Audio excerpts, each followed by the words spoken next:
Manggilnya apa? Nanda apa Pak? Atau gimana? Bebas lah, Nanda aja, Nanda. Nanda ya. Orang-orang manggilnya Nanda ya. Nanda.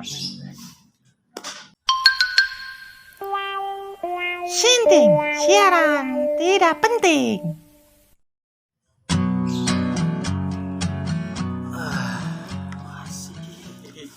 Oke, Nanda Muhammad Nanda Fauzan ya. Itu di situ nggak saya kasih Muhammadnya ya. Saya nggak lupa. Sunnah itu Iya, saya tulis di situ. Sehat Nanda Fauzan. sehat, alhamdulillah sehat. Dalam lindungan Allah. Oke kawan-kawan, Nanda Fauzan ini adalah penulis produktif Oh enggak, berlebihan. di mojok.co ya Hamba Allah. Allah.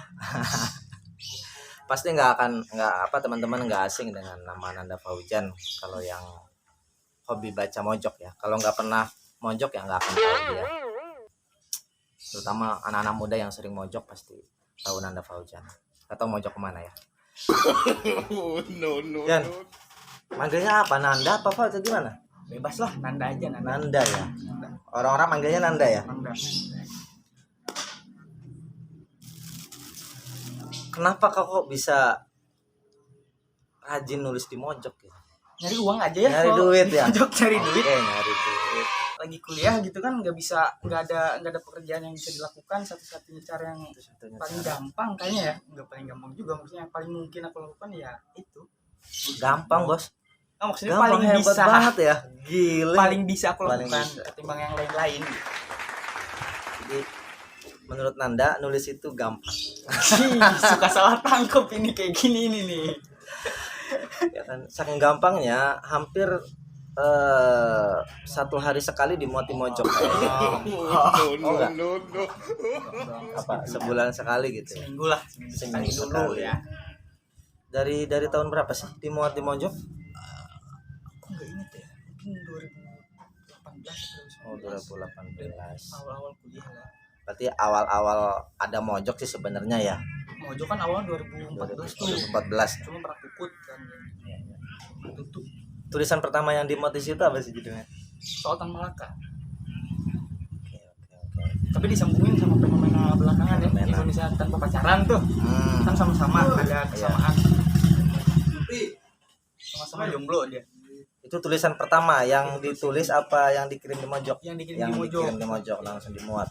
Kan tulisan-tulisan model mojok itu kan agak ini ya, apa namanya, nyentil gitu kan. Yang nggak mungkin dimuat tulisan macam itu di koran-koran kita lah gitu kan. Otomatis Waalaikumsalam. Waalaikumsalam.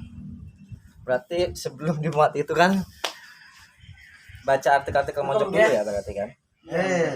Bawa dari dulu, dari zaman SMA suka aja gitu ya. Dari zaman SMA udah suka artikel-artikel macam itu ya. Iya, perspektifnya lain gitu. Atau Meskipun agak nakal, agak ngeyel, tapi masih agak masuk akal. Betul.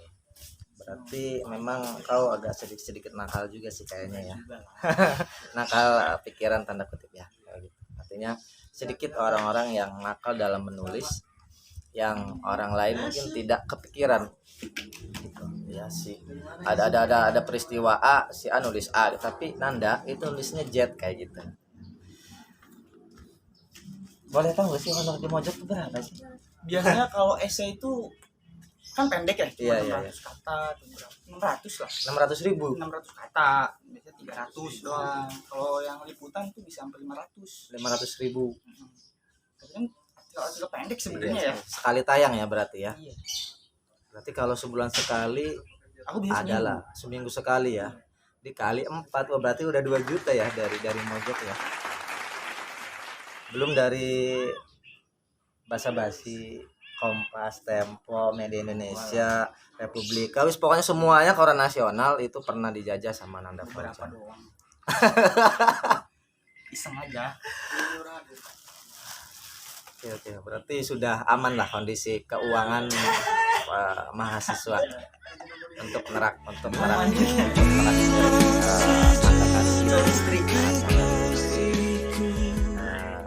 sudah mencukupi lah untuk beli cilok, malah lumayan tiap minggu ya. Balik yang ada. Aku yang ditraktir sama dia. Astagfirullah, enggak mah. Gue pengen punya saham Pertamina. Oke, dari 2018 tuh sampai sekarang udah berapa tulisan esai? Banyak pastilah. Iya. Kenapa Cuma nggak? kalau yang di Mojok, di Kumparan, ya gitu ya. Maksudnya emang gak diniatin gitu. Ya sambil tiduran, sambil apa, nggak yang bener-bener nggak aku anggap sebagai sesuatu yang diniatkan sebagai tulisan lah. Oh, enggak Tapi mungkin. banyak.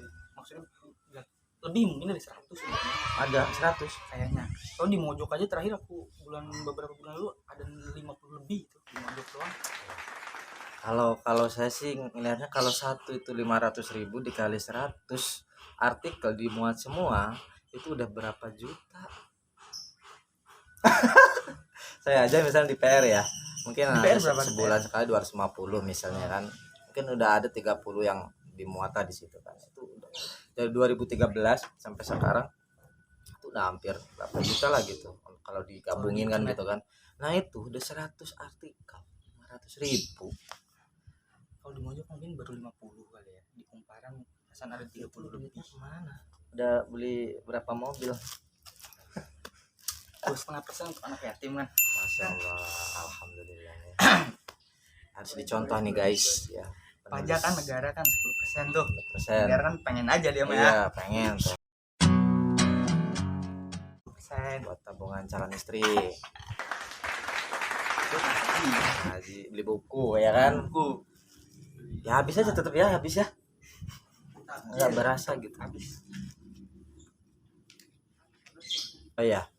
Kira-kira dari semua tulisan yang kau tulis itu ada nggak sih yang kontroversi sehingga banyak orang yang akhirnya nyerang dirimu gitu? Itu sering. Sering. Kalau di Mojok sering ya, gitu. Apalagi pas musim pilpres ya. Beberapa ada yang sampai nge-DM di Instagram. Gimana DM-nya? Ya gitu. Kasar lah. Ya gitulah ya. Jangan-jangan itu emang anak buahnya mereka yang itu ya. Kurang tahu kalau itu. Buzzer ya. Tapi sampai ini enggak, maksudnya sampai ngancem ketemu untuk Oh, apa pernah. gitu, Aku sampai dimotivasi nutup. gitu. Oh enggak kalau. Serem juga ya. Maksudnya paling parah tuh pas aku nulis soal jaring ya di Kumparan SID tuh. Iya. Itu sampai mungkin fans yang militan jaring ya. Oh. SID. Enggak, aku sampai tutup akun Instagram, maksudnya di privat di Instagram. Oh. DM banyak banget. Bangsat sih. Mau di Banten nih gitu. Apa ya? Kalau SID itu nama ininya apa sih, Men? Iya, outsider Serang nih. Waduh. Tuh, Udah parah banget itu. itu mereka tersinggung atau karena memang nggak ngerti dengan yang mau kau sampaikan ya? Sebenarnya aku emang nyindir ya. Nyindir. Aku belak-belakan nyindir gitu, nyindir. Tapi nyindir jaring sebagai personal ya. Maksudnya kelakuannya bukan SID-nya. Iya. Nyindir kelakuan politiknya jaring. Itu yang paling parah ya. Yang kayaknya aku sampai agak cemas sedikit. Soalnya begitu. Ngeri ya. Ngeri juga ya. Emang dampaknya sampai segitunya ya. Iya, Maksudnya dari tulisan itu ya. Tapi tentu saja yang lebih banyak mendukungnya kan. Maksudnya lebih banyak sukanya lah pasti kan. Kan beberapa saya lihat banyak yang membagikan tulisan-tulisan Anda juga. Kadang saya juga suka gitu beberapa tulisan Anda itu. Jadi hal-hal yang terhangat gitu ya, yang baru, yang lagi apa namanya viral langsung gitu ditulis kait-kaitan dengan hal-hal lain gitu yang mungkin sebenarnya mah nggak ada hubungannya tapi dihubung-hubungkan tapi asik aja gitu. Berarti kau orang yang terupdate mencari informasi ya? Iya, yang pertama Harus ya. Apalagi anak-anak muda sekarang harus mengetahui situasi. Berarti sebelum bikin satu artikel itu kau melancar ke beberapa media dulu ya untuk mengetahui. Biasanya buat kasus ya, buat satu isu gitu. Ya paling mengetahui di permukaan aja. Tapi kan yang kita tawarkan sudut pandang kita yang udah kita ketahui. Iya. Jadi paling ya ada isu apa gitu. Kita tahu oh begini. Iya. Udah sisanya tinggal itu aja sebenarnya. Padahal tulisan iya tulisanmu juga enggak apa, tulisanmu itu bukan untuk menjawabi permasalahan, Iya. bahkan justru bikin masalah lagi. Membuat pertanyaan sehingga orang apa ya mempertanyakan kembali, kemudian mengklarifikasi kembali ininya ya beritanya. Dan memang tulisan-tulisan semacam itu itu saat ini memang sedang digandrungi sih. Iya. Bener nggak? Iya, soalnya mungkin lebih mudah lebih mudah diterima gitu sama anak-anak muda. Keterbacaannya lebih banyak gitu. Iya, benar. Yang serius. Iya. Daripada tulisan-tulisan artikel di koran itu ya yang pakai data ini data itu kemudian Siapa zaman sekarang yang masih baca koran? udah nggak ada ya. Masih lah, koran tetap ada. Tapi ya bentar lagi ya mungkin udah wafat gitu ya. Tapi masih ada lah, bertahan 1-2. Kesulitanmu apa sih kalau dalam menulis itu? Kesulitan. Apa sih kesulitan, misalnya waktu mau nulis di telepon pacar gitu. Nggak jadi. Itu ya. Itu Oh, kan. itu jelas. Makasih. Tapi kan ada motivasi lagi, entar dulu ini aku lagi nyari duit, tenang dulu ya, matiin dulu HP-nya gitu. Aku sedang mencari. Kalau kesulitan mungkin karena Mojok itu nge-branding diri dengan sudut pandang yang berbeda. Ini kalau kita mau nulis di Mojok ya. Iya. Jadi kadang-kadang ada kesulitan untuk mencari sudut pandang alternatif itu yang anti mainstream. Betul. Kadang-kadang sulitnya tuh di situ. Karena kalau nulis yang Biasa-biasa. pendapat umum gitu. Kayak saya kayak gitu ya mungkin banyak ya. Iya, kayak mana gitu. Mungkin itu sih. Dan bisa berpikir semacam itu tuh prosesnya gimana ya? Pasti dari sekolah dasar, mungkin dari SD, mungkin dari TK, atau sudah berpikir seperti itu. Dari bacaan mungkin ya. Soalnya esai-esai yang sebenarnya aku baca kayak esai-esai Jen RS gitu. Esai serius tapi Sindunata misalkan kalau ngomongin sepak bola, tapi Jen RS lah ya singkatnya. Iya. Dia menulis dengan cara pandang yang berbeda gitu. Dia pernah nulis misalkan soal seandainya kesebelasan timnas Indonesia diisi oleh bapak-bapak founding father Indonesia, Tan Malaka jadi sayap kiri, siapa yang jadi kiper, Soekarno jadi apa gitu. Itu kan sudut pandang yang agak beda gitu ya. Betul. Itu mungkin karena dari bacaan. Beberapa esai Jen RS, esai Sindunata, esainya Aris Laksana gitu. Tapi orang baca juga kalau nggak ditulisin ya tetap aja nggak bisa nulis ya. Maksudnya tetap aja ada usaha untuk melatih diri untuk menulisnya itu kan. Nah itu tuh dari mana belajarnya tuh? Punya komunitas? Nggak pernah ikut itu. Belajar sama siapa? Nggak belajar langsung. Dari baca aja sih. Gurunya siapa dong? Nggak ada. Teman-teman aja. Ya kalau kayak tulisan kan ya gurunya kan saya. Kayak gitu. Teman-teman. Gak mungkin deh, pasti ada satu guru yang membimbingmu gitu sampai ke ranah sini. Nggak ada. Ya dari teman, sesama teman aja gitu, tukar bacaan, tukar tulisan. Gitu aja. Berarti kau memang orang yang bergelut ngulik sendiri ya. Berarti itu sudah bakat ya kalau kayak gitu. Enggak juga. Enggak ada itu bakat nulis. Nggak ada. Sul, korek dong Sul. Itu kalau kata Budi Dharma memang nggak ada bakat itu. Kalau orang Enggak ada bakat. Itu juga ada bakat alamiah. iya. Kalau kata Budi Dharma itu yang nggak ada katanya bakat itu kalau nggak salah. Dan tetaplah ada proses itulah gitu. Iya. Ya, tanpa disadari gitu. Tetap belajar dari banyak orang meskipun nggak secara langsung. Ya. Hebat juga ya. Berarti pengaruhnya memang dari bacaan. Memang bacaanmu tuh apa sih? Ya sama aja kayak kita. Sama aja. Kau kan jurusan filsafat ya. Berarti kan lebih banyak baca-baca buku filsafat ya. Tuntutan lah ya. Tuntutannya. Berarti kalau misalnya kau nggak kuliah bukan jurusan filsafat, berarti nggak mungkin sampai sini dong. Enggak juga. Sebenarnya filsafat karena pilihan terakhir. Sebenarnya aku pengennya di sastra dulu. Oh, oke. Di sastra nggak ada yang menerima ya. Di sastra ya. Janganlah.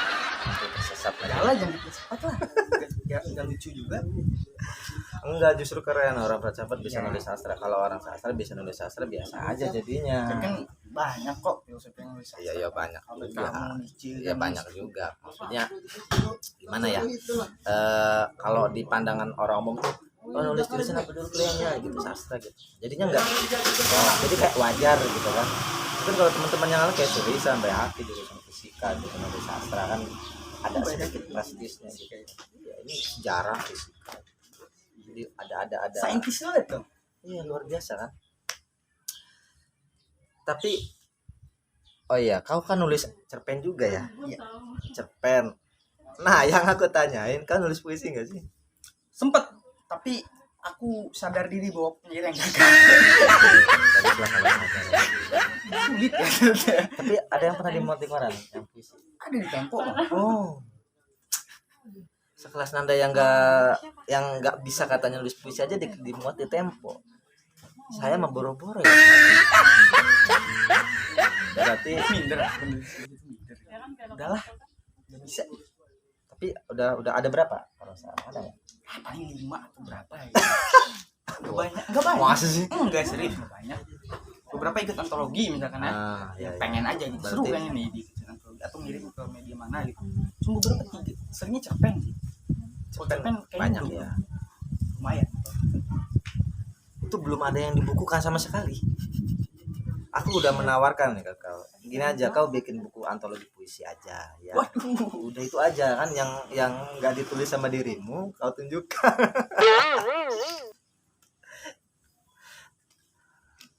Kenapa kesulitan bikin puisi? Padahal tentu saja ada semacam pandangan esais yang baik, penyair yang baik, tentu saja esais yang Iya. baik atau kebalikannya semacam itu. Dulu pas awal-awal coba mungkin karena terlalu percaya diri ya. Pada mulanya terlalu percaya diri, terus pada akhirnya setelah membaca lumayan banyak puisi, aku mikir ternyata apa yang aku tulis tuh nggak ada seujung kuku acan gitu. Kayaknya masih jauh banget, harus mulai dari nol lagi gitu ya. Berarti baca buku puisi membaca ya. Baca tetap. Harus baca bukunya Sulisan. Biar Tulisan penyair ya. dia itu penyihir. No. Gagal. Enggak lah, kalau tulisan masih menjadi lah. Proses lah Masih kalau berproses. tulisan. Tapi saya yakin nanti akan gagal. Akan berhasil. Oke lah, Nanda Fauzan. Mungkin kawan-kawan bisa baca tulisan Nanda ya di Mojok, tapi nggak bisa baca tulisan Nanda di toko buku atau di buku ya karena belum dibukukan. Mungkin bikin buku nikah dulu baru bikin buku puisi. Mungkin sepertinya seperti itu. Wah, masih muda aku tuh ya. Ya ini kamu udah nggak masalah, nggak apa-apa ya. Buku nikah itu buku yang nggak pernah dibaca tapi langsung praktek gitu. Ada ISBN ya katanya? Wah, nggak ada. Nggak ada. Enggak lucu ya. Nggak lucu. Nggak lucu. Oke, Nanda Fauzan, terima kasih atas ketidakpencerahannya. Semoga tidak ada yang bisa memotivasi kawan-kawan ya. Karena memang ini Bukan berarti teguh juga ya. iya bukan Mario Nanda Fauzan atau Nanda Fauzan Teguh gitu. Oke, sahabat Sinting, semoga dengan mendengar podcast ini bisa bersama-sama bingung dan semakin sinting.